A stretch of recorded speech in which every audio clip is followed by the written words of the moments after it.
তিতাস এলাকার মানুষ, কুমিল্লার মানুষ, তোমরা মাদ্রাসা করেছো এই মহম্মা করে অর্জন, মাদ্রাসাটি টিকে রাখবা কিনা আমার কাছে বলো। দাউদকান্দির মানুষ,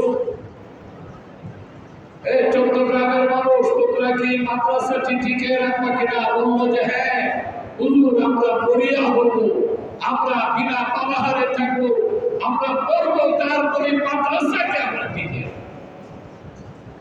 ছেলেরা পড়ার অনেক ছোট ছোট মেয়েরাও পড়ার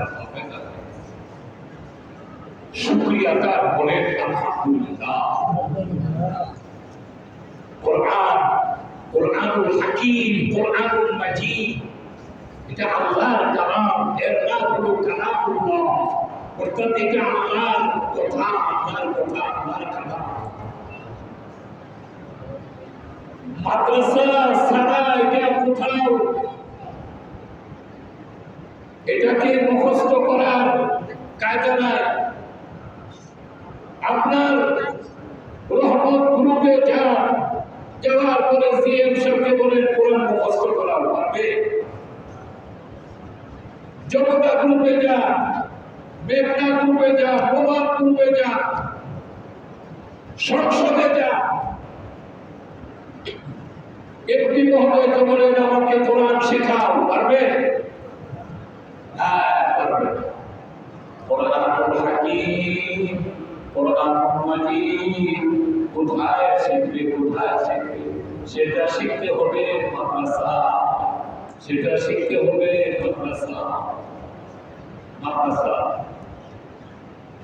যে ব্যক্তি মাদ্রাসা করলো, যে ব্যক্তি মাদ্রাসা করলো, যারা মাদ্রাসা করলো, যে ব্যক্তিরা মাদ্রাসা লালন পালন করলো, যে ব্যক্তিরা মাদ্রাসা করার জন্য সুব্যবস্থা করে দিল, যে ব্যক্তিরা মাদ্রাসা করার জন্য জাতিকে উৎসাহিত করলো, যে ব্যক্তিরা মাদ্রাসা করার জন্য সমর্থন করলো, সমষ্টিগতভাবে সকলেই একদম এক লাখ করবেন লোক, তারা সকলেই জান্নাতি।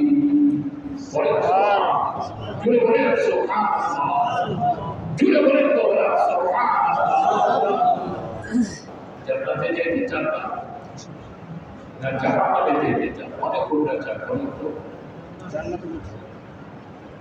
যেটা মনে চাবে সেটাই দিই আল্লাহ তাআলা।